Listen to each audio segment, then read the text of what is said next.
Price lord. ஐயா start பண்ணலாமா? Start பண்ணுங்க பிரதர். ஓகே. கிறிஸ்துவில் அன்பார்ந்த சகோதர சகோதரிகளே, நாம் கடந்த 2 வாரமாக விசுவாச போராட்டம், அந்த போராட்டம் எப்படி ஸ்பிரிச்சுவல் ஃபைட் எப்படி பண்ணுறதுன்ற குறித்து நம்ம தியானிச்சுட்ருக்கோம். ஸ்பிரிச்சுவல் ஃபைட், இது பேரே ஸ்பிரிச்சுவல் ஃபைட் இல்லையா? விசுவாச போராட்டம், ஆன்மீக போராட்டம். அப்போ நம்ம இந்த ஆன்மீக போராட்டத்தை உலக போராட்டம் மாதிரி ஃபிசிக்கல் வேர்ல்டில் சண்டை போடக்கூடாது. பைபிள் தெளிவாக சொல்கிறது, நம்ம போராடுற போராட்டம் இந்த உலகு சார்ந்ததல்ல, காணாத உலகத்தையில் நம்ம போராடுறோன்னு சொல்லிட்டு. அப்போ நம்ம இது வந்து ஸ்பிரிச்சுவல் ஃபைட். அப்போ நீங்கள் ஃபிசிக்கல் மெத்தடில் ஃபைட் பண்ணிங்கன்னா நம்ம ஃபெயில் ஆகிடுவோம். ஸ்பிரிச்சுவல் மெத்தடில் தான் ஃபைட் பண்ணணும். உதாரணமாக ஒரு கழுகும் பாம்பு சண்டை போடுதுன்னு வச்சுக்கோங்க. பாம்பு நிலத்தில் இருக்குது, கழுகு வந்து நிலத்தில் நின்றுட்டு பாம்புக்கிட்ட சண்டை போட்டால் யார் ஜெயிப்பாங்க? ரெண்டுமே நிலத்துலேருந்து சண்டை போடுது. பாம்பு ஜெயிக்குமா, கழுகு ஜெயிக்குமா? இது சாதாரண ஒரு கொஷின். கழுகு ஜெயிக்குமா? ஓகே, வேற யாராவது? பாம்பு தான் பிரதர் ஜெயிக்கும். பாம்பு ஜெயிக்கும். வேற யாராவது? ஒருத்தர் பாம்பு ஜெயிக்கின்றாங்க, ஒருத்தர் கழுகு ஜெயிக்கின்றாங்க. இன்னொருத்தர் சொல்லுங்க பார்க்கலாம். ஒரு சாதாரண கொஸ்டின் இது இல்லையா? தப்பாக இருந்தால் ஒன்றும் பிரச்சனை கிடையாது. ஓகே, எஸ், கழுகு ஜெயிக்கும். ஓகே. ஆக்சுவலாக நீங்கள் தரையிலேருந்து சண்டை போடும்போது தரையில் வந்து பாம்பு ஸ்ட்ராங், ஓகேங்களா? ஆனால் வானத்தில் கழுகு ஸ்ட்ராங். தரையில் ரெண்டு சண்டை போட்டுச்சுன்னா பாம்பு தான் ஜெயிக்கும். ஓகே. அதனால் கழுகு என்ன தெரியுமா பண்ணோம்? எப்படியாவது பாம்பை ஒரு 2 அடியாவது மேலே தூக்கிடலாமான்னு ட்ரை பண்ணோம். ஒரு 2 அடி கழுகு மேலே பாம்பை தூக்கிச்சுன்னா பாம்புக்கு கிரிப்பு கிடையாது. அதுக்கப்புறம் கழுகு கையில் பாம்பு ஈஸியாக மாட்டிக்கும். அப்போ பாருங்கள், காற்று மண்டலத்தில் சண்டை போடும்போது கழுகு தான் ஸ்ட்ராங், ஆனால் அதே நிலத்துக்கு வரும்போது பாம்பு ஸ்ட்ராங். இதே போல் தான் ஸ்பிரிச்சுவல் ஃபைட்டும். நம்ம ஸ்பிரிச்சுவல் பீயிங், கடவுள் நம்ம ஆவியான மனிதனாக படைத்திருக்கிறார், கடவுள் ஆவியாக இருக்கிறார். நம்மையும் ஸ்பிரிட் சோல் பாடியாக படைச்சிருக்கார். சாத்தான் ஸ்பிரிட் வேர்ல்டில் இருக்கிறான். அப்போ நம்ம ஸ்பிரிட் வேர்ல்டில் நமக்கு இப்போ பாருங்கள், சாத்தான கடவுள் துரத்துறதுக்கு அதிகாரம் கொடுக்குறார். அது ஃபிசிக்கல் வேர்ல்டில், ஸ்பிரிச்சுவல் வேர்ல்டில். அப்போ நம்முடைய அதிகாரம் வந்து ஸ்பிரிச்சுவல் வேர்ல்டில் இருக்குது.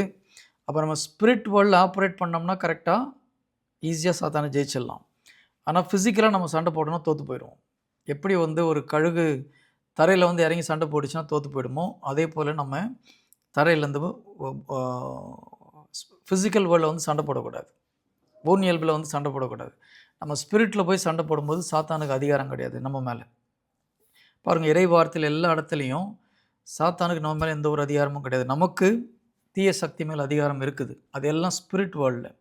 அப்போ நம்ம சண்டை போடும்போது அதை ஞாபகம் வச்சுக்கணும். நம்ம கண்ணில் பார்க்குறத வச்சு, காதில் கேட்குறத வச்சு சண்டை போடுறோமா, இறை வார்த்தையை வச்சு சண்டை போடுறோமா? ஸோ ஸ்பிரிட் வேர்ல்டில் சண்டை போடுறது ரொம்ப ரொம்ப அவசியமானது. அதுக்கு அடுத்த முக்கியமான ஒரு காரியம், இப்போ நீங்கள் உங்களுக்கு ஏதோ ஒரு ப்ராப்ளத்தை நீங்கள் ஃபேஸ் பண்ணுறீங்கன்னு வச்சுக்கோங்க. ஒருவேளை அது ஃபைனான்ஷியல் ப்ராப்ளமாக இருக்கலாம், குடும்ப சமாதானத்தில் ஒரு கணவன் மனைவிக்குள்ள உறவில் உள்ள பிரச்சனையாக இருக்கலாம், அல்லது கடன் பிரச்சனையாக இருக்கலாம், அல்லது ஒரு பாவத்திலேருந்து வெளியே வர முடியாத ஒரு பிரச்சனையாக இருக்கலாம். எந்த பிரச்சனையாக இருந்தாலும் தீர்வு யார் கொடுக்க போகிறது? உங்கள் பிரச்சனைக்கு தீர்வு யார் கொடுக்க போகிறது? கடவுள் கொடுக்குறார். ஓகே. இதில் ஒரு முக்கியமான காரியம் இருக்குது. நிறைய பேர் கடவுள் கொடுக்குறாருன்னு போய்ட்டு நம்ம டெய்லி கடவுள்கிட்ட ஜெபம் பண்ணுறோம். அது ஜெபம் பண்ணும்போது ஒன்றும் நடக்காது. ஏன்னா ஜீசஸ் எல்லாம் முடிஞ்சு போச்சுன்றார். நான் எல்லாவற்றையும் நிறைவேற்றி விட்டேன், இப்போ உங்கள் கையில் கொடுத்துருக்கேன்றார். இப்போது ஜீசஸ் நம்மிடம் கனிகளை கொடுக்கவில்லை, ஜீசஸ் நம்மக்கிட்ட விதைகளை தான் கொடுத்துருக்கார். இது ஒரு முக்கியமான உண்மை, நோட் பண்ணிக்கோங்க தயவுசெய்து. நம்ம என்ன கேட்குறோம்? கனியை போய் ஆண்டவர்கிட்ட கேட்குறோம். ஆண்டவரே, எனக்கு நோயிலேருந்து விடுதலை வேணும், என் கடன் பிரச்சனையிலேருந்து விடுதலை வேணும், எனக்கு ஒரு வேலை கிடைக்கணும், திருமணம் ஆகணும். இதெல்லாம் கனிகள். ஜீசஸ் என்ன சொல்லுவார்? நான் உனக்கு விதையை கொடுத்துருக்கேன், அந்த விதையை நீ விதைச்சேன்னா அது கொஞ்சம் கொஞ்சமாக வளர்ந்து அதை அறுவடை பண்ணி நீ எடுத்துக்கோ, அதுக்கு நான் உதவி செய்வேன். கடவுளுடைய கிருபை இல்லாமல் எந்த ஒரு மரம் செடி வளர போகிறது கிடையாது இல்லையா? புனித பவுல் ரொம்ப தெளிவாக சொல்கிறார், நான் விதை விதைத்தேன், அப்போலோ நீர் பாய்ச்சினால், இருந்தாலும் ஆண்டவராக இயேசு கிறிஸ்து அதை விளைவிக்க செய்கிறார், அவருக்கு தான் மாட்சிமை உண்டாகட்டும்ன்றார். நம்ம விதை வச்சிச்சாலும் தண்ணி ஊற்றினாலும் உரம் போட்டாலும் ஆண்டவருடைய கிருபையினால் தான் ஒரு மரமோ செடியோ வளருது. அதே போல் ஜீசஸ் நம்மக்கிட்ட விதையை கொடுக்குறார். விதை என்பது இந்த இறை வார்த்தையை குறிக்கிறது, வாக்கு தத்தத்தை குறிக்கிறது. நம்முடைய வேலை என்னது? இந்த வார்த்தையை நம்முடைய இருதயத்தில் விதைத்து அதை கண்ணும் கருத்தாக பாதுகாத்து இதை டெய்லி நம்ம அறிக்கை பண்ணி அது வளர்ந்து கனி கொடுக்கணும். இதுதான் ப்ராசஸ். இந்த விதை விதைப்பின் ஓமை ரொம்ப ரொம்ப முக்கியமான ஒரு ஓமை. நம்ம அதை பற்றி டிஸ்கஸ் பண்ணியிருக்கோமா இங்கே? விதை விதைப்பர் ஓமையை குறித்து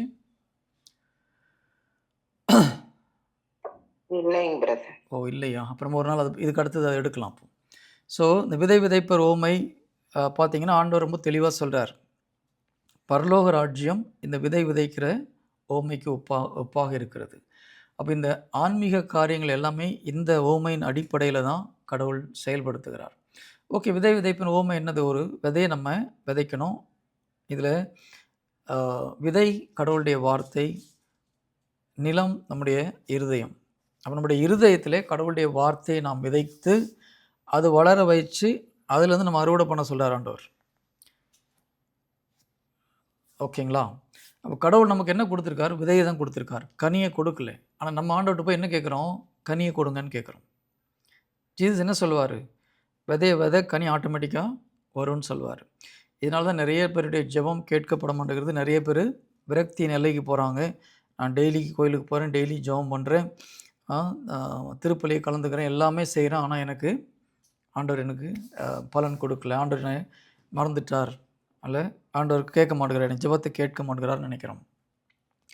பரலோக ராஜ்யத்துடைய பிரின்சிப்பில் இந்த விதை விதைப்பின் ஓமையில் ஆண்டவர் தெளிவாக சொல்கிறார். அந்த ஓமையுடைய பேரே பரலோக ராஜ்யத்துக்குரிய ஓமை தான். பரலோக ராஜ்யம் எப்படி செயல்படுகிறது? அப்போ கிறிஸ்துவுடைய ராஜ்யம், கிறிஸ்துவுடைய ஆட்சி, கண்ணுக்கு தெரியாத ஆட்சி எப்படி செயல்படுதுன்னா, இறை வார்த்தையை நம்முடைய இருதயத்திலே விதைத்து இதை நம்ம கண்ணும் கருத்துமாக பாதுகாத்து கனி கொடுக்கும்போது அதை விளைவிக்க செய்கிறது கடவுள் தான். ஆனால் இதை விதைச்சி அதை தினமும் பாதுகாக்க வேண்டியது நம்முடைய வேலை. இதுதான் உண்மையான கிறிஸ்துவ வாழ்க்கை. நம்ம நிறைய நேரத்தில் என்ன பண்ணுறோம்? இதை செய்ய மாட்டேங்கிறோம்.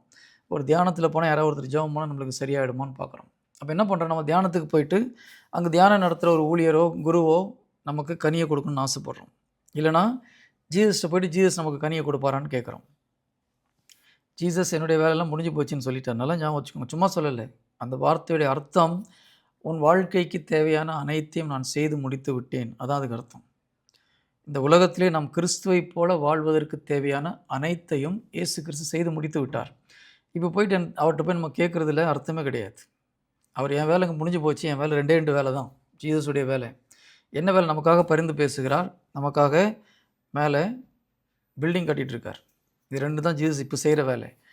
ஓகே, அவருடைய கிருபையினால தான் நம்ம எல்லாம் செய்கிறோம். ஆனால் அதுக்கு ஒரு ப்ராசஸ் இருக்குது, ஒரு மெத்தட் இருக்குது. ஓகே, என்ன மெத்தட்? விதை விதைச்சி எப்படி அறுவடை பண்ணுறோமோ அதே போல் நம்முடைய இருதயத்திலே இறை வார்த்தையை விதைத்து இது கனி கொடுக்க வேண்டும். இதுதான் கிறிஸ்துவ வாழ்க்கை. இப்போ ஒரு தியானத்துக்கு போகிறோம், அங்கே வழி நடத்துகிறவங்க ஜெபிக்கிறாங்க, நீங்கள் குணமாகறீங்க. இப்போ என்ன நடக்குது? அங்கே உள்ள குருவானவரோ ஊழியரோ அவருடைய இருதயத்தில் இறை வார்த்தையை விதைத்து அது மரமாகி கனி வச்சிட்ருக்காங்க இல்லையா? அந்த கனியை போய் நம்ம ஓசியில் வாங்கிட்டு வரோம். ஓகே, அவங்க எத்தனை பேருக்கு கொடுக்க முடியும் இல்லையா? ஒரு 10 பேர் கொடுக்கலாம், 100 பேர் கொடுக்கலாம், 1000 பேர் கொடுக்கலாம். வாரம் மக்கள் போகும்போது அவங்களுக்கு ஒரு லிமிட்டு தான் இல்லையா? இப்போ அவங்ககிட்ட போய் நம்ம ஒவ்வொரு முறையும் நம்மளுக்கு தேவையானது போய் வாங்கிட்டு வர்றது பெட்டரா, நம்ம எப்படி கனி கொடுக்குறது கண்டுபிடிக்கிறது பெட்டரா? எது பெட்டர்?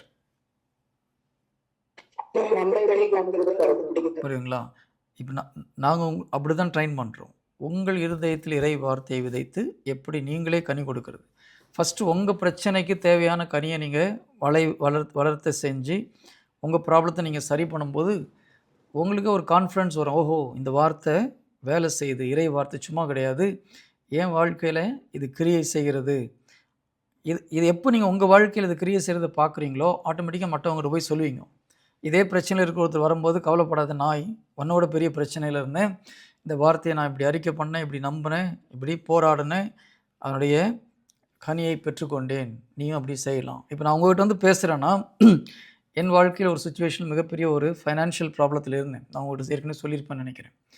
51 வயதில் 9 மாதம் வேலை இல்லாமல் ஒரு வெளிநாட்டில் குடும்பத்தோடு, அடுத்த வேலை சாப்பாட்டுக்கு பைசா இல்லாமல் 60 லட்சம் கடத்தோடு இருந்தேன். ஒரு சுச்சுவேஷனில் இருந்து இந்த இறை வார்த்தையை அறிவிக்கை செய்து நம்பி என்னுடைய வாழ்க்கையில் அந்த வார்த்தை கனி கொடுத்தது. அதை என்னுடைய சொந்த அனுபவத்தில் நான் பார்க்கும் பொழுது தான் எனக்கு உண்மையிலே நம்பிக்கை வந்தது. நான் அதுக்கு முன்னால் கிட்டத்தட்ட ஒரு 12, 13 வருடங்களாக ஊழியம் செய்தாலும் உண்மையான அந்த ஒரு அற்புதத்தை என் வாழ்க்கையில் பார்க்க முடியல. இதை பார்க்கும்போது எனக்கே ரொம்ப ஆச்சரியமாக இருந்தது. இந்த வார்த்தை உயிருள்ளது, ஜீவன் உள்ளது இல்லையா, ஆற்றல் மிக்கது. இப்போ பைபிள் சொல்லுது, எபிரேயர் 4:12 சொல்லுது, அது வெறும் சாதாரண வார்த்தை கிடையாது. ஆனால் அதை எப்படி பயன்படுத்தணுன்றது எனக்கு புரியும் பொழுது தான் உண்மையிலே சந்தோஷமாக இருந்தது. அதை போய் நான் மற்றவங்களுக்கு சொல்லிக் கொடுக்கும்போது அவர்கள் ஒவ்வொருவரும் அவருடைய வாழ்க்கையில் உள்ள பிரச்சனையிலிருந்து வெளிவர முடிந்தது. நான் சென்னையில் ஒரு ப்ரேயர் மீட்டிங்க்கு நான் இதே மாதிரி ஜூமில் மெசேஜ் கொடுத்துட்டு இருந்தேன். அப்போ இந்த கடன் பிரச்சனைலேருந்து வெளியே வர்றது எப்படின்னு ஒருத்தருக்கு ஒரு 3-4 வாரம் கிளாஸ் எடுத்தோம். ஒரு 3 மாதம் கழித்து ஒரு சகோதரர் வந்து சாட்சி சொன்னார். அவர் கிட்டத்தட்ட 35 லட்சம் கடனில் இருந்தவர் 3 மாதத்தில் அந்த கடத்திலேருந்து வெளியில் வந்ததாக. கரங்களை தட்டி ஆண்டவருக்கு நன்றி செலுத்துவோமா? ஸோ இதில் எனக்கு பெருமை கிடையாது, இந்த வார்த்தையுடைய வல்லமை, இது கடவுளுடைய வார்த்தை, அது நிச்சயம் பலன் தரும். ஆனால் அதை எப்படி பயன்படுத்தணும்னு நமக்கு தெரியணும், அது ரொம்ப முக்கியம். அதே போல் நான் ஒரு சில பாவ பழக்கத்துலேருந்து வர முடியாமல் ரொம்ப கஷ்டப்பட்டுட்டு இருந்தேன். அப்பவும் இந்த இறை வார்த்தை தான் எனக்கு உதவி செய்தது. இறை வார்த்தை, ஆவியானவர் ஒரு வார்த்தை எனக்கு கொடுத்தார், இந்த வார்த்தையை நீ மெடிடேட் பண்ணுன்னு சொல்லிட்டு. ஓகேங்களா? நம்மள கடந்த வாரம் நம்ம பார்த்தோம், ஒன்று லோகோஸ், இன்னொன்று ரேமா அப்படின்னு சொல்லிட்டு, எழுதப்பட்ட இறை வார்த்தை, இன்னொன்று ஆவியானவர் கொடுக்குற இறை வார்த்தை இல்லையா? போன வாரம் டிஸ்கஸ் பண்ணாமல் அதை நான் முடிக்கலன்னு நினைக்கிறேன். இந்த பைபிள் வந்து எழுதப்பட்ட இறை வார்த்தை, ரேமா அப்படின்றது ஆவியானவர் நமக்கு கொடுக்குற இறை வார்த்தை. ரெண்டுக்கும் என்ன வித்தியாசம் அப்படின்னு பார்த்தோம்னா, பைபிள் வார்த்தை நம்ம படிக்கிறோம், நம்ம அதை தியானிக்கிறோம், எப்பொழுது நம்முடைய இருதயத்திலே நம்ம அந்த வார்த்தையை விதைக்கிறோமோ. ஒரு செகண்ட், இப்போது இருதயத்தில் நம்ம விசுவசிக்க ஆரம்பிக்கிறோம். இந்த மாதிரி ஒவ்வொரு வாக்குத்தத்தத்தையும் நம்ம விசுவசிக்கும் பொழுது, ஒரு பிரச்சனையில் இருக்கும்போது நம்முடைய இருதயத்திலேருந்து ஆவியானவர் ஒரு வார்த்தையை கொடுப்பார் அந்த சூழ்நிலைக்கு ஏற்ப. இந்த வார்த்தைக்கு பேர் தான் ரேமா வேர்ட்ஸ்னு சொல்லுவாங்க, ஆவியானவர் கொடுக்குற இறை வார்த்தை. இதை தான் ஜீசஸ் சொல்கிறாரு, நீங்கள் ஒரு அதிகாரிகள் முன்பாக போய் நிற்கும் பொழுது எதற்கும் கவலைப்படாதீர்கள், அந்த நேரத்தில் என்ன பேசணுன்றதை என்னுடைய ஆவியானவர் உங்களுக்கு சொல்லிக் கொடுப்பார். ஏன் சீடர்கள்ட்ட அப்படி சொன்னார்னு கேட்டிங்கன்னா, சீடர்களுக்கு ஏற்கனவே அவருடைய இருதயம் இறை வார்த்தையினால் நிரப்பப்பட்டிருந்தது. இயேசு கிறிஸ்து பேசின வார்த்தைகள்னால் அவர்கள் பரிசுத்தமாக இருந்தார்கள். அவருடைய இருதயம் முழுவதும் இயேசு கிறிஸ்துவின் வார்த்தையால் நிரப்பப்பட்டிருந்தது. அப்போ ஒரு ப்ராப்ளத்தில் இருக்கும்போது ஆவியானவர் உள்ளத்திலிருந்து பேசுகிற அந்த வார்த்தையை நீங்கள் சொன்னால் போதும், எதற்கு எவ்வளோ ஒரு பிரச்சனையாக இருந்தாலும் அந்த பிரச்சனை சரியாகும். இதே தான் நம்ம 100க்கு அதிபதி வாழ்க்கையில் பார்க்குறோம். அவர் என்ன சொல்கிறாரு, நீங்கள் வீட்டுக்கு வர வேண்டிய அவசியம் இல்லாண்டவரே, ஒரே ஒரு வார்த்தை சொல்லுங்கள், என்னுடைய ஊழியன் குணமடைவான். இப்போ இயேசு கிறிஸ்து டைரெக்டாக சொன்ன வார்த்தை பரிசுத்தாவின் வல்லமையோடு. இதுவும் இந்த ஒரு வார்த்தை நம்ம மாஸில் கேட்குறோம் இல்லையா, திருப்பலியில், ஆண்டவரே ஒரு வார்த்தை சொல்லும் என் ஆன்மா குணமடையும். அதுக்கு அர்த்தம் என்னன்னு தெரியணும். அந்த ஒரு வார்த்தை அப்படின்னு சொல்கிறது ரேமா வேர்டு கேட்குறோம். இன்றைக்கி நான் வந்து ஒரு பிரச்சனையில் இருக்கிற, ஆண்டவரே இதுலேருந்து வெளியில் வர்றதுக்கு எனக்கு ஒரு வார்த்தை, ஆவியான ஒரு துணையோடு ஒரு வார்த்தையை கொடுங்க, இந்த வார்த்தையை வச்சு நான் ஃபைட் பண்ணும்போது ஈஸியாக அந்த பிரச்சனையில் வெளியில் வர முடியும். அதான் இதனுடைய அர்த்தம். என் வாழ்க்கையில் நான் 9 மாதம் வேலை இல்லாமல் இருக்கும்போது நான் இதெல்லாம் ட்ரை பண்ணி பார்த்தா ஒன்றும் கிடைக்கல. அப்போ இந்த ரேமா வேர்டை குறித்து எனக்கு ஒரு ஞாபகம் வந்தது.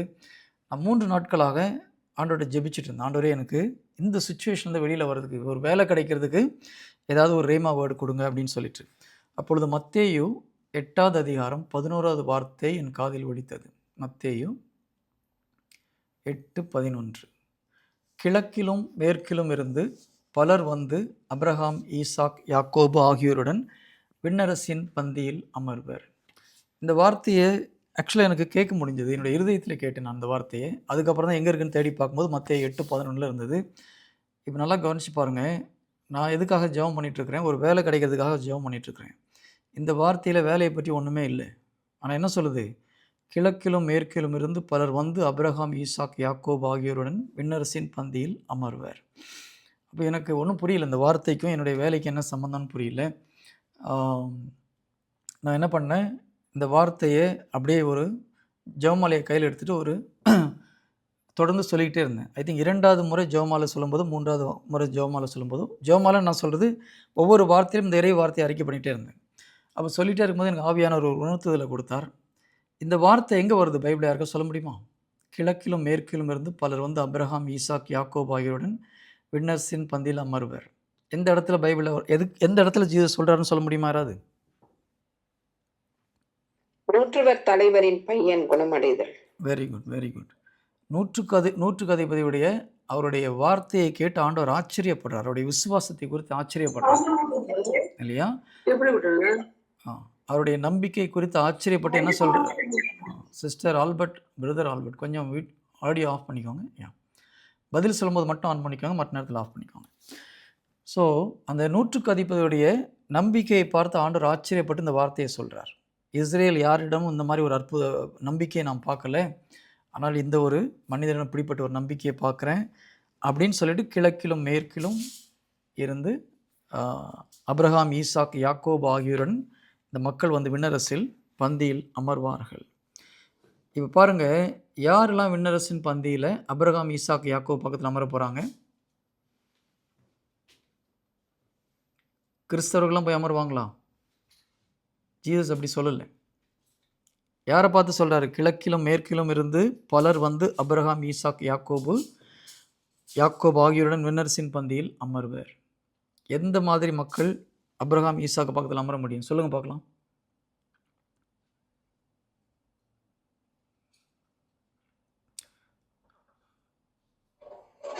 இறைவனத்து மக்கள். அரசுக்கு உரியவர்களோ புறம்பாக உள்ள இருளில் தள்ளப்படுவார்கள். அதெல்லாம் அதில் வருது சிஸ்டர். ஓகே, நான் மறுபடியும் அந்த 8:10 மறுபடியும் படிக்கிறேன். 9 அவர் அந்த நூற்றுக்கு அதிபதி சொல்கிறார், நீ ஒரு வார்த்தை சொன்னால் போதும் ஆண்டவரேன்னு சொல்லிட்டு 8:10 மத்தேயு 8:10 இதை கேட்டு இயேசு வியந்து தம்மை தொடர்ந்து வந்தவர்களை நோக்கி, உறுதியாக உங்களுக்கு சொல்கிறேன், இஸ்ரேலர் யாரிடமும் இத்தகைய நம்பிக்கையை நான் கண்டதில்லை. கிழக்கிலும் மேற்கிலும் இருந்து பலர் வந்து அப்ரஹாம், ஈசாக், யாக்கோபு ஆகியோருடன் விண்ணரசின் பந்தியில் அமர்வர். சரி, யாருக்கெல்லாம் நூற்றுக்கு அதிபதி போல் நம்பிக்கை இருக்குதோ அந்த மாதிரி ஆளுங்கெல்லாம் அப்ரஹாம், ஈசாக், யாக்கோபு பக்கத்தில் பந்தியில் அமருவாங்க. நிறைய பேர் விண்ணரசுல வரலாங்க. ஆனால் அப்ரஹாம், ஈசாக், யாக்கோபு இருக்கிற இடத்துக்கு நீங்கள் போகணுன்னா இப்பேற்பட்ட நம்பிக்கை இருக்கிறவங்க மாத்திரம்தான் அங்கே போய் உட்கார முடியும். விண்ணகத்தில் எல்லோரும் மகிழ்ச்சியாக இருப்பான, எல்லோரும் ஈக்குவல் கிடையாது. ஒரு சில மக்கள் இது எல்லோரும் ஈக்குவலாக இருப்போம் அப்படின்னு நினச்சிக்கிறாங்க. எல்லோரும் ஈக்குவல் கிடையாது. அன்னை மரியாதை நம்மளும் ஈக்குவலாக போய் உட்கார முடியுமா? புனிதர்களை நாமளும் ஒன்று ஈக்குவல்னு சொல்ல முடியுமா? அங்கே போயிட்டு எல்லாரும் ஈக்குவல் தான். ஆனால் ஒவ்வொருவரும் அனுபவிக்கிற மாட்சிமையும் மகிழ்ச்சியும் டிஃப்ரெண்ட். நல்லா அது முக்கியம். நான் ஒரு முறை ஸ்ரீலங்கன் கம்யூனிட்டிக்கு மெசேஜ் கொடுக்கும்போது அந்த கம்யூனிட்டி தலைவருக்கு கோவம் வந்துச்சு. அது எப்படி பிரதர் எல்லாம் நீங்கள் ஈக்குவல் கிடையாது? நான் எல்லாம் ஈக்குவல் தான், ஆனால் ஒவ்வொருவர் அனுபவிக்கிற மாட்சியும் மகிழ்ச்சியும் வேறு. ஒவ்வொருடைய செயலுக்கு ஏற்ற சன்மானம் கொடுக்கப்படும் ஆண்டவர் சொல்கிறார். இப்போ குருக்களும் அருட்சகோதரிகளும் தங்களுடைய வாழ்க்கை முழுவதையும் கடவுளுக்காக தியாகம் செய்து ஆண்டருக்காக தியாகம் செய்து வாழ்கிறாங்க. இப்போ நம்ம சாதாரணமாக உலகப்பூர்வமாக வாழ்ந்துட்டு நம்மளும் அவங்கள ஒன்றுன்னு போய் சொல்ல முடியாதாங்க. குடும்ப வாழ்க்கையிலையும் நம்ம பரிசுத்தமாக கடவுளுடைய காரியத்தை செஞ்சால் கடவுள் நம்மளை உயர்த்துவார், இல்லைன்னு சொல்ல முடியாது. ஆனால் சும்மா பேரளவில் கிறிஸ்தவங்களாக இருந்துட்டு நாங்களும் அவங்களும் ஒன்றா இருக்கிறோம், அதே மாட்சியில் நாங்கள் பங்கு பெறணும்னு சொல்ல முடியாது. இப்போ நம்ம செய்கிற காரியத்தை பொறுத்து இருக்குது, குறிப்பாக நம்முடைய நம்பிக்கையை பொறுத்து இருக்கிறது. இங்கே ஆண்டவர் தான் சொல்கிறார், நூற்றுக்கு அதிபதியை பார்த்து அவருடைய நம்பிக்கையை பார்த்து ஆச்சரியப்படுறார். நம்பிக்கையை பார்த்து ஆச்சரியப்பட்டு என்ன சொல்கிறாரு? கிழக்கிலும் மேற்கிலும் இருந்து பலர் வந்து அப்ரஹாம், ஈசாக், யாக்கோபு ஆகியோருடன் விண்ணரசின் பந்தியில் அமர்வர். இதை நான் தியானிக்கும் போது எனக்கு ஆவியானவர் சொல்லிக் கொடுத்த விஷயம் என்னென்னா, யாருக்கு இந்த மாதிரி நம்பிக்கை இருக்கோ அவங்க அப்ரஹாம், ஈசாக், யாக்கோபு ஆகியோருடன் பந்தியில் அமர்வர். நம்ம மார்க் 11:24 பார்த்தீங்கன்னா, நீங்கள் எதுக்காக ஜெபிக்கிறீங்களோ அது கிடைச்சிருச்சுன்னு நம்புனீங்கன்னா உங்களுக்கு உங்கள் ஜெபம் கேட்கப்படும் சொல்லி ஆண்டவர் சொல்கிறார். இப்போ இதில் சப்போஸ் எனக்கு இந்த நூற்றுக்கு அதிபதி போல் நம்பிக்கை இருந்ததுன்னா என்ன ஆகும்? அப்ரஹாம், ஈசாக், யாக்கோபு பக்கத்தில் போய் உட்கார முடியும். கரெக்டாக கேர்ஃபுல்லாக போனீங்க, அப்போ தான் இது புரியும். இப்போ நான் எப்படி ஜெபிக்க ஆரம்பித்தேன்னா, ஆண்டவரே, அப்ரஹாம், ஈசாக், யாக்கோபு ஆகியோருடன் விண்ணரசின் பந்தியில் என்னை அமர வைத்ததற்கு நன்றி ஆண்டவரேன்னு சொல்லி ஜெபிக்க ஆரம்பித்தேன். எப்பொழுது இதை நான் நம்புகிறோனோ, நான் அப்ரஹாம், ஈசாக், யாக்கோபு பக்கத்தில் விண்ணரசில் அவங்களோட பந்தியில் அமர்வேன் நான் நம்பி அறிக்கை செய்யும் பொழுது என்னுடைய நம்பிக்கை எப்படி மாறும்? என்னுடைய நம்பிக்கை எப்படி யாருடைய நம்பிக்கை போல மாறும்?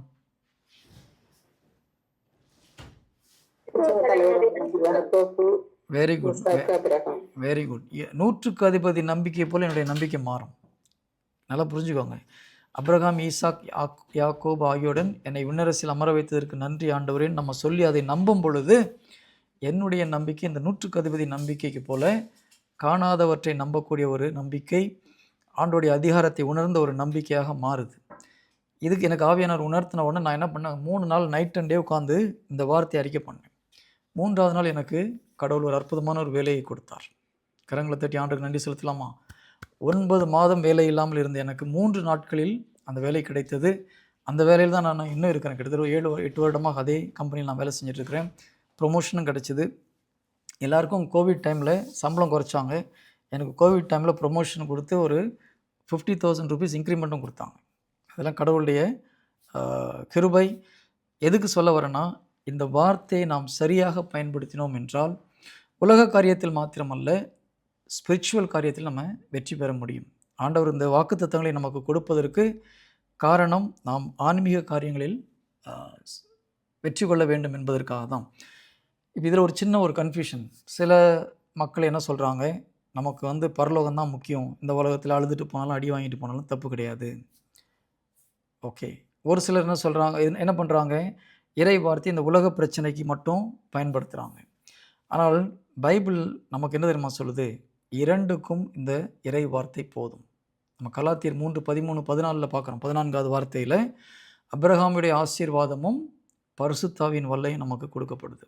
ஒன்று உலகப்பூர்வமான ஆசீர்வாதம், அடுத்தது ஆவிக்குரிய அனைத்து ஆசீர்வாதம். எபேசியர் 1:3 பார்த்தோம்னா ஆவிக்குரிய அனைத்து ஆசீர்வாதங்களும் இயேசு கிறிஸ்து வழியாக நம்ம மீது பொழியப்பட்டுள்ளது. அப்போ 2 ஆசீர்வாதமே நம்மளுக்கு கொடுத்துருக்காரு. பழைய ஏற்பாட்டில் அபிரகாமுக்கு ஆண்டவர் ஆவிக்குரிய ஆசீர்வாதத்தை கொடுக்கல, வெறும் இந்த உலகப்பூர்வமான ஆசீர்வாதத்தை தான் கொடுத்தார். பழைய ஏற்பாடு முழுவதும் நீங்கள் படித்து பார்த்தீங்கன்னா எங்கேயுமே ஆவிக்குரிய ஆசீர்வாதத்தை கடவுள் சொல்லலை யார்ட்டையுமே. பழைய ஏற்பாட்டில் எங்கேயாவது ஆண்டவர் உன்னை என்னுடைய மகனாக்குறேன் மகளாக்குறேன்னு ப்ராமிஸ் பண்ணலை. அந்த பழைய ஏற்பாட்டு காலத்தில். அதே போல் பழைய ஏற்பாட்டு காலத்தில் வாழ்ந்த மக்களை யாரையும் நான் மோட்சத்துக்கு கூட்டு போகிறேன்னு சொல்லலை ஆண்டவர். நீங்கள் அது போட்டிருக்கா கிடையாது. ஆனால் இயேசு கிறிஸ்துவை ஏற்றுக்கொள்ளும் பொழுது தான் நம் பரலோக ஆசீர்வாதங்களுக்கு சொந்தக்காரர்களாக மாறுகிறோம்.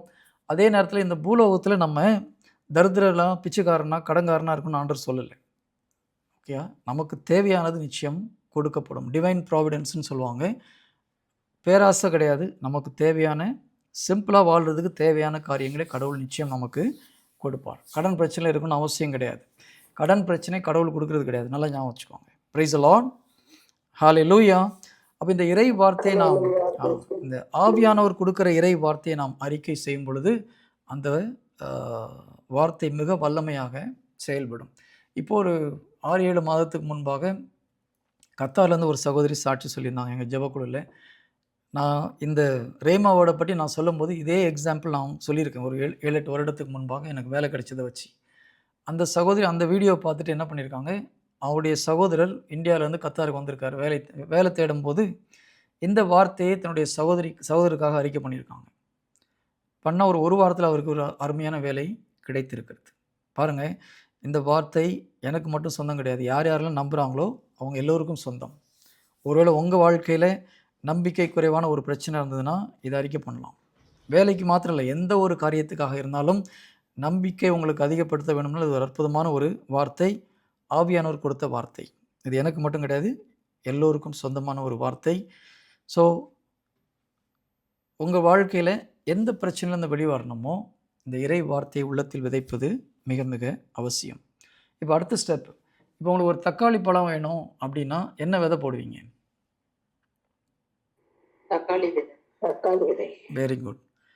ஓகே, தக்காளி விதை போடுவீங்க. ஓகே, கத்திரிக்காய் வேணும்னா என்ன பண்ணுவீங்க? வேற விதை போட மாட்டீங்க இல்லையா? ஓகே, அதே போல் எதுக்கு சொல்கிறேன்னா இதெல்லாம் பிரின்சிபிள் ஆஃப் கிங்டம் ஆஃப் காட்னு சொல்லுவாங்க. நமக்கு என்ன வேணுமோ அதுக்கு ஏற்ற வார்த்தையை நாம் தொடர்ந்து அறிக்கை செய்ய வேண்டும்.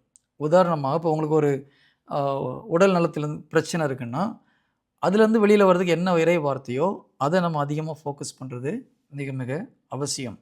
பாவத்திலேருந்து வெளியில் வரணும் அப்படின்னா அதுக்குள்ள வார்த்தையை நாம் ஃபோக்கஸ் பண்ணுறது மிக மிக அவசியம்.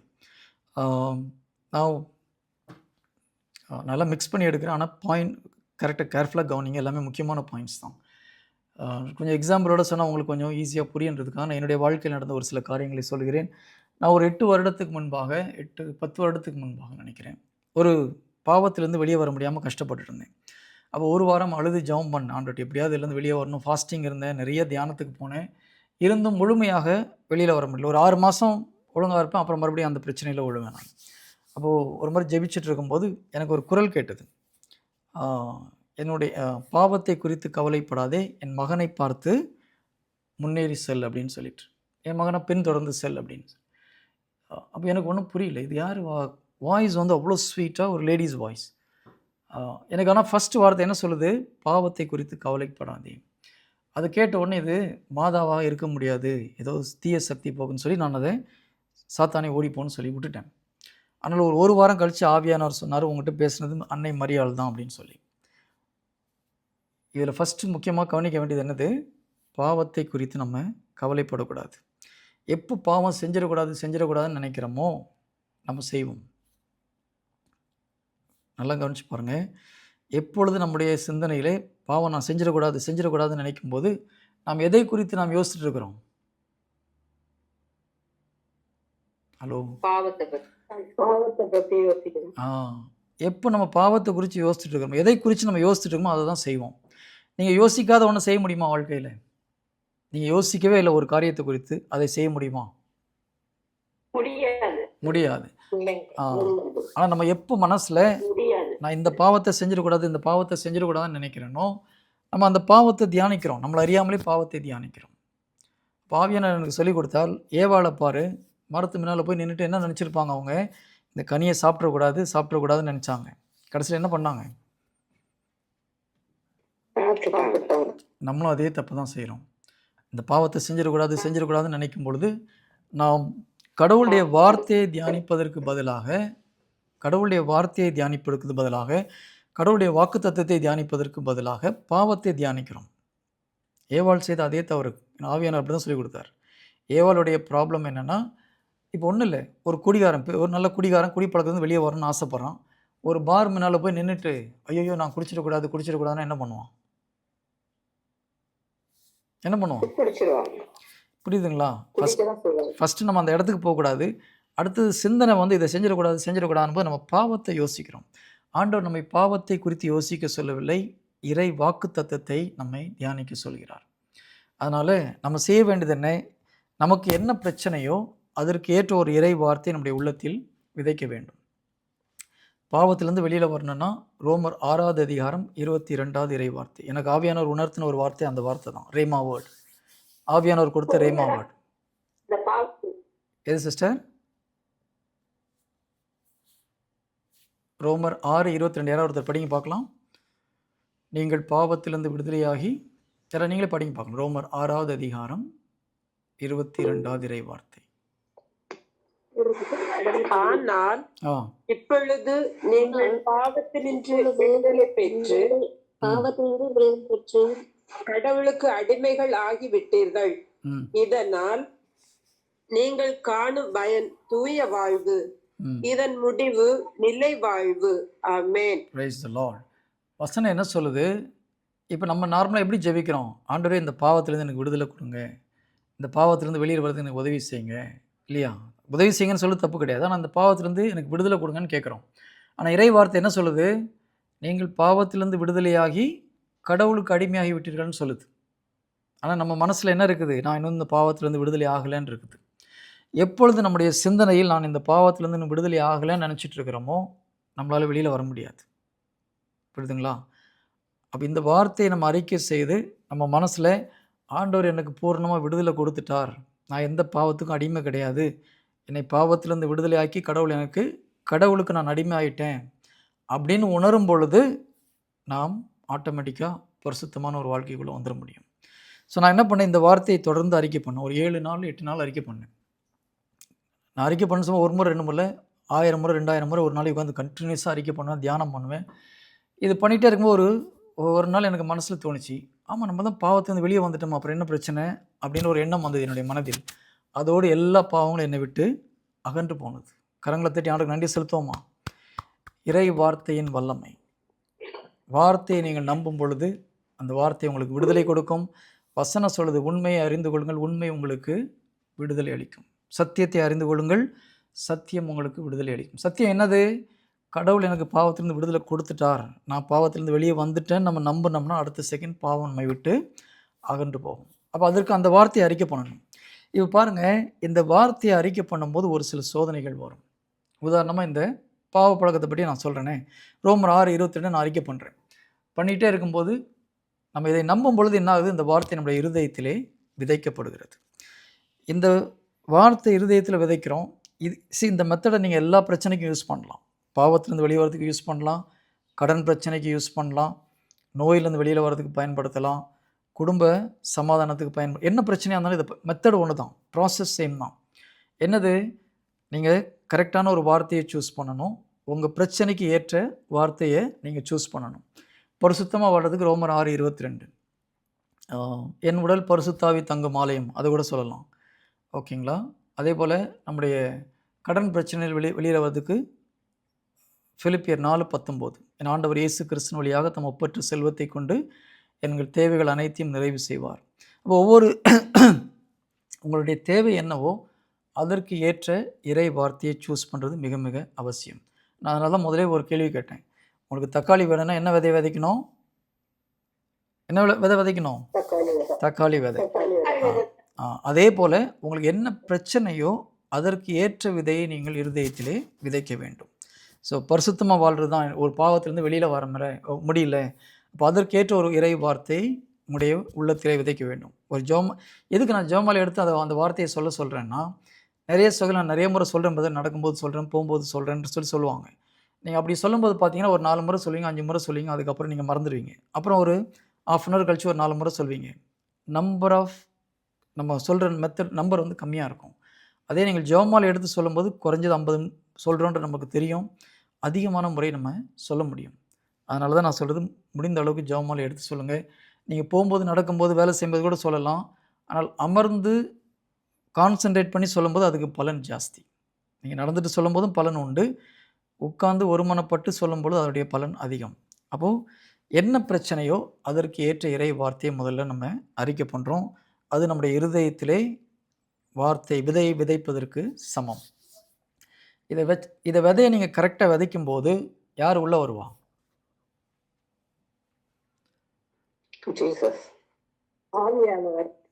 நம்ம அப்படிதான் நினச்சிட்டு இருக்கோம், ஆனால் சாத்தான் வருவான். பைபிள் அப்படி தான் சொல்லுது. அந்த விதைப்பு உவமையில் படிச்சிங்கன்னா ஆண்டவர் சொல்கிறாரு, ஒரு சில விதைகள் வழியோரம் விதைக்குது, விதையும் போது என்ன ஆகுதுன்னா அங்கேருந்து பறவைகள் வந்து அந்த விதையை பிடுங்கிட்டு போயிடும் அப்படின்னு சொல்லி போட்டிருக்குது. அந்த பறவை யாருன்னு கேட்டால் தீயவன் சொல்லி ஆண்டவர் சொல்கிறார். அப்போ இந்த நம்ம அறிக்கை பண்ண ஆரம்பிக்கும் போதே சாத்தானுக்கு தெரியும், இவன் கரெக்டான ட்ராக்கில் போகிறான்டா, இவனை விட்டுறக்கூடாது. சரி, நீங்கள் மணிக்கணக்காக உட்காந்து அழுது ஜெபிக்கலாம், சாத்தான் ஒன்றும் பெரிய தொந்தரவு பண்ண மாட்டான். ஆனால் இறை வார்த்தையை கொண்டு அவனை அட்டாக் பண்ண ஆரம்பிச்சிங்கன்னா சாத்தானுக்கு தெரியும், இந்த மாதிரி போனால் இவன் ஜெயிச்சிருவான்னு தெரியும், நம்மளை டிஸ்ட்ராக்ட் பண்ண வருவான். கொஞ்சம் மைக் ஆஃப் பண்ணிக்கோங்க, பேசும்போது மட்டும் மைக் ஆன் பண்ணுங்க.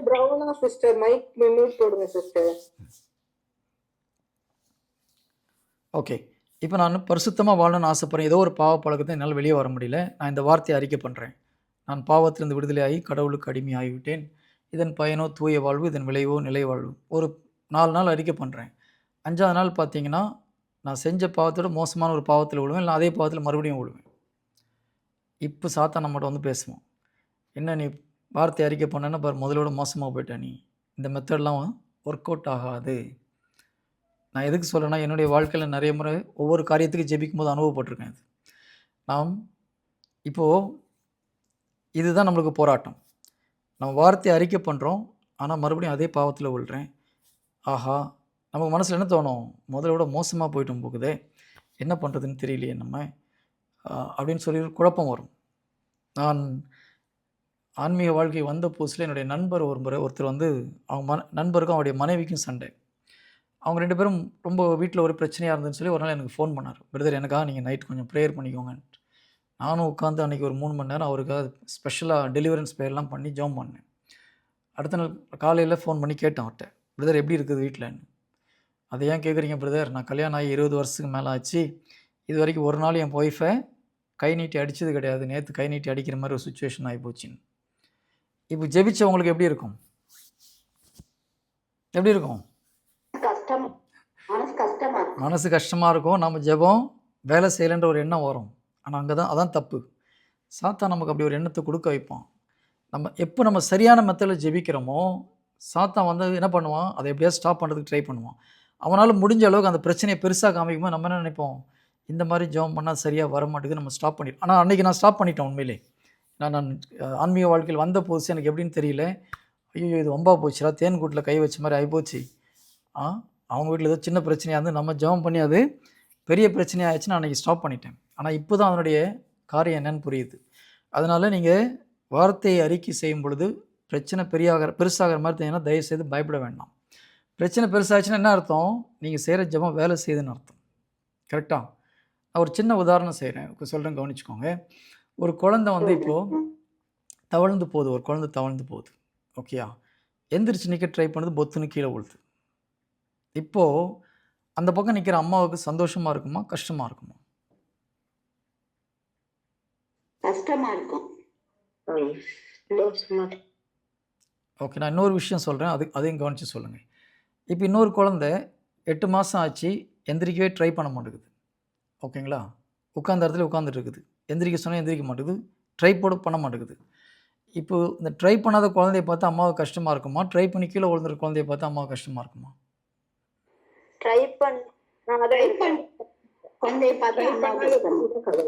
சரி, ட்ரை பண்ணாத குழந்தைய பார்த்து தான் அம்மாவுக்கு கஷ்டமாக இருக்கும், ஓகேங்களா? எல்லா குழந்தையும் எந்திரிக்கும் போது 4 முறை கீழே விழ தான் செய்யும். அதை பற்றி உண்மையிலே எந்த அம்மாவும் கவலைப்பட போகிறது கிடையாது. ஏன்னா 2 முறை கீழே விழுந்தால் 3ஆவது முறை அது எந்திரிச்சு நடக்கும்னு அம்மாவுக்கு தெரியும். நான் சொல்கிறது கரெக்டா? இதே போல் தான் ஜீசஸும். நீங்கள் கரெக்டாக ட்ரை பண்ணுறீங்களான்னு பார்ப்பார். சும்மா வந்து அழுது புலம்பிட்டு இருக்கிறீங்களா, இல்லை இறை வார்த்தையின் அடிப்படையில் எந்திரிச்சு நிற்க ட்ரை பண்ணுறீங்களா? எப்பொழுது இறை வார்த்தையை அறிக்கை பண்ணி நீங்கள் எந்திரிச்சு நிற்க ட்ரை பண்ணும்போது கீழே விழுறீங்களோ, ஒரு பாவத்தில் விழுறீங்களோ, ஆண்டவர் கவலைப்பட போகிறது கிடையாது. No problem, get up, you can come up அப்படின்னு சொல்லி ஒரு உற்சாகத்தான் படுத்துவார். எப்போது நாம் சரியான முறையில் ப்ராக்டிஸ் பண்ணும்போது. இதுக்கு பதிலாக நம்ம இறை வார்த்தையை அறிக்கையே பண்ணாமல் உட்காந்து ஆண்டர்கிட்ட போய் உட்காந்து கேட்குறோம், ஆண்டவரே என்னை காப்பாற்றுங்க, என்னை காப்பாற்றுங்க, என்னை பரிசுத்தமாக்குங்க, பாவத்தில் என்னை வெளியில் கொண்டு வாங்கன்னு என்ன பண்ணுவார்? சொன்ன மெத்தடை ஃபாலோ பண்ணுறான். ஜீசஸ் இரக்கத்தினால் சில நேரத்தில் டைரெக்டாக ஹெல்ப் பண்ணுவார், அது இல்லைன்னு சொல்ல முடியாது. கடவுளுடைய இரக்கத்துக்கு அளவு கிடையாது. நம்ம சில நேரத்தில் உண்மையிலே இருதயத்தின் ஆழத்திலிருந்து அழுது ஜெபிக்கும் போது ஆண்டவர் அவருடைய இரக்கத்தினால் சில நேரத்தில் உதவி செய்வார். ஆனால் அவர் கொடுத்த மெத்தடை ஃபாலோ பண்ணோம்னா 100% வெற்றி நிச்சயம். அவர் கொடுத்த மெத்தட் என்னது? பரலோக ராஜ்யம் எப்படி ஃபங்க்ஷன் ஆகுதுன்னு சொல்கிறாரு, வார்த்தை அவனுடைய இருதயத்தில் விதைச்சு வை. இதை விதைக்கும் போது டெவில் வந்து அதை அட்டாக் பண்ண ட்ரை பண்ணுவான். ஏன்னா வார்த்தை விதைக்கும் பொழுது அது பலன் கொடுக்குன்னு அவனுக்கு நல்லா தெரியும். ஏன்னா விளைவிக்க செய்கிறது யார்? இயேசு கிறிஸ்து வார்த்தையை விளைவிக்க செய்கிறார். அப்போ நம்முடைய வேலை இந்த வார்த்தையை பத்திரமாக விதைக்கணும், அதை பத்திரமாக பாதுகாக்கணும். இப்போது இந்த வார்த்தையை விதைக்கும் போது நம்ம சொன்ன மாதிரி ஒரு தவறில் விழுந்துடுறோம், இல்லை ஒரு கடன் பிரச்சனை. அது வரைக்கும் கடன் கேட்காத ஒரு மனுஷன் அன்றைக்கி ஃபோன் பண்ணுவான், நீ கடன் திருப்பி கொடுக்கல, நான் போலீஸ் ஸ்டேஷன் போகிறேன்னு சொல்லுவான். இப்போ என்ன ஆகுது? பிரச்சனை பெருசாகுது. இதை பார்த்த உடனே நம்ம என்ன தெரியுமா பண்ணிவிடுவோம்? நம்மளை அறியாமல் வாயில் ஐயோ பிரச்சனை அதிகமாக போச்சு, கடன் பிரச்சனை மோசமாக போச்சு, ஏதாவது ஒரு வார்த்தையை நம்ம சொல்ல ஆரம்பிப்போம். எப்பொழுது இறை வார்த்தையை நாம் விதைப்பதற்கு எதிராக சொல்கிறோமோ, நம்ம விதைச்ச விதையை நம்மளே எடுத்து வெளியில் பார்க்குற மாதிரி. இப்போ நீங்கள் ஒரு விதையை விதைக்கிறீங்க, 2 நாள் செடி வந்துச்சான்னு தூக்கி வெளியில் பார்த்துட்டு திரும்பி உள்ளே வச்சிங்கன்னு வச்சுக்கோங்க. ஒரு 4 நாளுக்கு ஒரு முறை வெளியே எடுத்து பார்த்துட்டு உள்ளே வச்சிங்கன்னா என்ன ஆகும்? செடி செத்து போயிடும் இல்லையா? வேறு விடாது. அதே போல் நாம் நம்ம இருதயத்தில் விதைக்கிற இறை வார்த்தைக்கு எதிராக பேசும்போது என்ன பண்ணுறோன்னா, இந்த செடியை மறுபடியும் நம்மளே கையில் எடுத்து பிடிங்கி பார்த்துட்டு மறுபடியும் உள்ளே வைக்கிறோம். இறை வார்த்தை நெகட்டிவாக சொல்லும்போது இந்த செடி வெளியில் பிடுங்கப்படுகிறது. அப்புறம் மறுபடியும் நம்ம அறிக்கை பண்ணுறோம், மறுபடியும் அது வளருது, மறுபடியும் நம்ம நெகட்டிவாக பேசும்போது மறுபடியும் இந்த வார்த்தையை பிடுங்கிடுறோம். இதனால தான் நிறைய பேர் பலன் கொடுக்காமல் இருக்கிறாங்க. நாம் இருதயத்தில் விதைப்பது முதல் ஸ்டெப்பு. 2வது ஸ்டெப்பு, அதற்கு எதிராக எந்த ஒரு நெகட்டிவ் வார்த்தையும் சொல்லாமல் இருந்தோம்னா இந்த செடி ஸ்லோவாக வளர ஆரம்பிக்கும். அப்போ டெவில் என்ன பண்ணுவான்? ஏதாவது ஒரு சுச்சுவேஷனை கொண்டு வந்து நம்ம வாயிலிருந்தே ஒரு எதிர்மறையான வார்த்தையை சொல்ல வைப்பான். வீட்டில் அது வரைக்கும் நம்ம கணவன் மனைக்கு பிரச்சனைன்னு வச்சுக்கோங்களேன், நம்ம ஏதோ ஒரு வார்த்தையை அறிக்கை பண்ணிகிட்ருக்கோம், சமாதானத்துக்காக வார்த்தையை அறிக்கை பண்ணிகிட்ருக்கோம். அன்றைக்கி தான் பார்த்து நம்முடைய அம்மாவோ இல்லை அக்காவோ ஃபோன் பண்ணி, வீட்டுக்காரர் எப்படி இருக்கிறார், சரியாயிட்டாரா அப்படின்னு என்ன பண்ணுவோம்? நம்ம ஒன்றும் சரியாகலை, அப்படி தான் இருக்கிறார், மோசமாக தான் இருக்கிறாருன்னு சொன்னோம்னா என்ன ஆச்சு? நம்ம விதைச்ச விதையை நம்மளே பிடுங்கி கையில் எடுத்துடுறோம். Price the Lord. ஹல்லேலூயா. நம்ம பண்ணுற மிஸ்டேக் புரியுதா சிஸ்டர்ஸ்? அப்போ இந்த மாதிரி டைமில் இந்த வார்த்தையை நம்ம விட்டுறக்கூடாது. நான் இந்த இறை வார்த்தை என்னுடைய வேலைக்காக நான் ஜெபிச்சுட்டு இருக்கும்போது நான் என்ன தான் பண்ணேன், கடைசி ஒரு வாரம் என்னுடைய மொபைல்லாம் சுவிட்ச் ஆஃப் பண்ணி வச்சுட்டேன். ஏன்னா நான் ஒரு ஜெபக்குள்ள இருந்த நண்பர்கள் ஃபோன் பண்ணி கேட்பாங்க இல்லையா, பிரதர் என்ன ஆச்சு, வேலை கிடச்சிதா, ஃபைனான்ஷியலாக எப்படி இருக்கிறீங்க, ஏதாவது ஹெல்ப் பண்ணிட்டு ஏதாவது ஒன்று கேட்பாங்க, நல்லதுக்கு தான் கேட்குறாங்க. அவங்க நல்லது கேட்டால் நம்ம உண்மையை சொல்கிறோன்னு சொல்லும்போது இந்த விதையை பிடுங்குறோம். நம்ம இது ரொம்ப முக்கியம், கேர்ஃபுல்லாக இருக்கணும். இப்போ ஒரு நண்பர் ஃபோன் பண்ணுறாரு, பிரதர் உங்களுக்கு ஏதாவது பண உதவி தேவையா? என்ன பண்ணுவோம், ஆமாம் பிரதர் கொஞ்சம் கஷ்டமாக இருக்குது, இருந்தாலும் பரவாயில்லன்னு சொல்லுவோம். வேணான்னு சொன்னால் கூட நம்ம என்ன சொல்லுவோம், உண்மையை சொல்கிறேன்னு சொல்லிவிட்டு கஷ்டமாக தான் இருக்குன்னு, வேலை கிடைக்கல இருந்தாலும் பரவாயில்ல. நம்ம ஜெபிக்கிறது வேலை கிடைச்சிருச்சுன்னு ஜெபிக்கிறோம், வேலை கிடைக்கலன்னு வாயில் அறிக்கை பண்ணும்போது என்ன ஆகிறோம், இந்த செடியை வெளியில் பிடிங்கிடுவோம். அதனால் நான் ஒரு வாரம் மொபைல்லாம் ஆஃப் பண்ணி வச்சுட்டேன். என் ஒய்ஃப்டையும் சொல்லிவிட்டேன், யார் ஃபோன் பண்ண எடுக்க வேணாம், லேண்ட்லைன்லாம் எடுத்து டிஸ்கனெக்ட் பண்ணி வச்சோம். இது ரொம்ப முக்கியம். அப்ரஹாமை பாருங்கள், தன்னுடைய பிள்ளைய மகனை பலி கொடுக்க போகிறார். அவர் பண்ண ஃபஸ்ட்டு வேலை என்னென்னா, மனைவி வீட்டை சொல்லியிருக்க மாட்டார். முதல்ல அப்ரஹாமுடைய வாழ்க்கை ரொம்ப அருமையான ஒரு வாழ்க்கை, நமக்கு விசுவாசத்தை கற்றுக் கொடுக்குறது. முதல்ல என்ன பண்ணுறாங்க, சாராள் வேலைக்காரியோட சேர்ந்து ஒரு குழந்தைய பெற்றுக்கோன்னு சொல்கிறாரு, இவரும் சரின்னு சொல்கிறாரு, செஞ்சு ஒரு குழந்தைய பெற்றுக்கிறாங்க, அது பிரச்சனையாக முடியுது. இரண்டாவது ஈசாக்கு பலி கொடுக்கறதுக்கு ஆண்டவர் சொல்கிறார். இவர் போய் சாராள்கிட்ட போய்ட்டு அந்த குழந்தைய பலி கொடுக்க போகிறேன்னு சொல்லியிருந்தா சாராள் ஒரு காலத்துலையும் சம்மதிச்சிருக்க மாட்டாங்க, எந்த ஒரு தாயும் சம்மதிக்க மாட்டாங்க இல்லையா. அப்போ அப்ரஹாம் என்ன பண்ணியிருப்பார், பலி கொடுக்க போகிறேன்னு சொல்லியிருப்பார், பையனை பலி கொடுக்க போகிறேன்னு சொல்லியிருக்க மாட்டார். பையனையும் கூப்பிட்டு போகிறார், 3 நாள் நடந்து போகிறார். அவருடைய மனசில் எவ்வளோ ஒரு வேதனை இருந்திருக்கும் பாருங்கள். 3 நாட்கள் பையனை நடந்து கூப்பிட்டு போகிறாரு. அப்போ பையன் கேட்குறான், எப்பா தீச்சட்டி வச்சுருக்கிற, கத்தி வச்சுருக்கிற, விறகு வச்சுருக்கிற, பலிப்பொருள் எங்கே இருக்குதுன்னு கேட்குறான். நம்மளாக தான் என்ன பண்ணியிருப்போம், ஒவ்வொன்றும் புலம்பி அழுது ஆண்டு ஒன்றி தாண்டா பலி கொடுக்குறதுக்கு உளறி இருப்போம், இல்லைன்னா ஏதாவது ஒரு பொய் சொல்லியிருப்போம். கரெக்டாக? அந்த பைபிள் நீங்கள் அருமையாக படிக்கணும், அது ரொம்ப முக்கியமான ஒரு வார்த்தை. அதை நல்லா கவனித்து பார்த்தீங்கன்னா, தீச்சட்டியும் அருவாளையும் அந்த வெட்டுறதுக்குள்ள கத்தியையும் அப்ரஹாம் கையில் வச்சுருப்பார். ஆனால் அந்த விறகு ஈசாக சுமந்துட்டு போக சொல்கிறார். ஏன் தெரியுமா, அப்ரஹாம் என்பது பிதாவை குறிக்குது, பிதாவுடைய நிழலாக காமிக்கிறார். இந்த இடத்துல ஈசாக்கு இயேசு கிறிஸ்துவை பிரதிபலிக்கிறார். ஈசாக்கு தான் விறகு கட்டையை சுமந்துட்டு போகிறார். என்ன அர்த்தம், சிலுவையை சுமந்துட்டு போவது ஜீசஸ் தான், ஆனால் பலி கொடுக்க போகிறது பிதா. அதனால தான் அதுக்கு ஒரு உதாரணமாக தான் இந்த நிகழ்ச்சியை கடவுள் செய்து பார்க்குறார். இப்போது அந்த பையன் கேட்கும்போது ஆண்டவர் இவர் என்ன சொல்வார், அப்ரஹாம் மலை மேல் ஆண்டவர் பார்த்து கொள்வார். ஓகேங்களா, அவர் சொன்னது பொய் கிடையாது. அடுத்தது வேலையாளுங்க கேட்குறாங்க, வேலையாளுங்கிட்ட என்ன சொல்கிறாரு, நாங்கள் போயிட்டு பலி செலுத்திட்டு நாங்கள் திரும்பி வருவோம். நான் திரும்பி வருவோன்னு சொல்லலை, நாங்கள் திரும்பி வருவோன்றார். இதுதான் நம்பிக்கை. நம்மளால் என்ன நடக்க விரும்புகிறோமோ அதை கண்ணில் வச்சு பார்த்துட்டு நம்மளால் சொல்ல முடியணும். பிரைஸ் தி லார்ட், ஹல்லேலூயா. இப்போ யாராவது ஒருத்தர் வேலை கிடைச்சிச்சு, நம்ம வேலை இல்லாமல் இருக்கிறோம், என்ன பிரதர் வேலை கிடைச்சிச்சான்னு கேட்குறாங்க. அவங்க ஒரு நல்ல எண்ணத்தில் கேட்பாங்க. நம்ம உண்மையை சொல்லணும், இன்னும் கிடைக்கல பிரதர்னு சொல்லும்போது இந்த இருதயத்தில் நட்டின நம்பிக்கை என்ற செடியை நம்ம பிடுங்கி எடுத்துடுறோம். ஒன்றில் முடிஞ்ச அளவுக்கு ஃபோனை கட் பண்ணி வச்சுட்டு உட்காந்துருக்கிறது பெட்டர், இல்லைன்னா கிடச்சிருச்சின்னு சொல்ல முடியணும். இப்போ இது பொய் சொல்கிறோமா இல்லை உண்மையை பேசுகிறோமா, இது பொய் கிடையாது. எனக்கு இன்னும் கையில் அப்பாயின்மெண்ட் ஆர்டர் வரல, ஆனால் என்ன சொல்கிறோம், நம்ம வேலை கிடச்சிருச்சு பிரதர் அப்படின்னு பேச்சை கட் பண்ணிவிட்டு விட்டுறணும். இப்போ நம்ம பொய் சொன்னோம்னா பொய் சொல்ல, நம்ம நம்பிக்கையில் என்ன பண்ணுறோம், எதை கிடைக்கணும்னு நினைக்கிறோமோ அதை நம்ம டிக்ளேர் பண்ணுறோம். இது பொய் கிடையாது. பைபிளில் உதாரணம் பார்த்தீங்கன்னா, இயேசு கிறிஸ்து மத்தேயு 6வது அதிகாரத்தில் சொல்கிறாரு, நீங்கள் இந்த உலகத்திற்கு உப்பாக இருக்கிறீர்கள். 5வது அதிகாரத்தில் உலகத்திற்கு ஒளியாக இருக்கிறீர்கள்னு சொல்கிறார். ஜீசஸ் சொல்லும்போது அவங்க ஒளியாலாம் இல்லை இல்லையா, அப்போ தான் ஃபிஷர்மேனை கடலோரத்தை கூப்பிட்டு வந்திருக்காரு. ஆனால் ஆண்டவர் என்ன சொல்கிறாரு, நீங்கள் இந்த உலகத்திற்கு ஒளியாக இருக்கிறீர்கள்.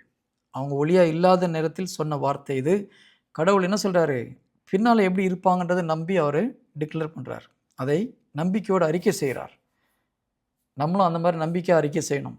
எதை நீங்கள் பார்க்க விரும்புகிறீர்களோ அதை நம்பிக்கையோடு அறிக்கை செய்ய வேண்டும். ஆண்டவரே, என்னுடைய கடன் பிரச்சனைலாம் போக்குனதுக்கு நன்றி, எனக்கு தேவையான வருவாய் வர்றதுக்கு நன்றி, அதற்கு மேலேயும் பணம் கிடைக்கிறதுக்கு நன்றி, நான் பல ஊழியர்களுக்கு உதவி செய்கிறதுக்காக நன்றி, பல ஆத்மாக்கள் ரட்சிக்கிறதுக்கு என்னை பயன்படுத்துறதுக்காக நன்றி. இப்படி நீங்கள் அறிக்கை செய்யணும். Price the Lord. Hallelujah. Praise the Lord. Hallelujah. நம்ம இதோட இன்னைக்கு முடிச்சுக்கலாம். நான் இதுக்கு இன்னும் முடியல, நம்ம கண்டினியூ பண்ணலாம், நெக்ஸ்ட் வீக் கண்டினியூ பண்ணலாம். இப்போ நம்ம ஃபஸ்ட்டு பார்க்க வேண்டிய, நான் ஜஸ்ட் ரீகேப் கொடுக்குறேன். ஒன்று, போய் ஜெபிக்கிறதுனால மாத்திரம் நடக்க போகிறது கிடையாது. கடவுள் கொடுத்த வழிமுறைகளை நாம் பின்பற்ற வேண்டும். இறை வார்த்தையை எப்படி பயன்படுத்தணும்னு சொல்லி நமக்கு ஓமை வாயிலாக ஆண்டவர் சொல்லி கொடுத்துருக்கிறார். நம்முடைய இருதயம் தான் நிலம், இறை வார்த்தை தான் விதை. இந்த விதையை நம்முடைய இருதயத்தில் விதைப்பது அவசியம்.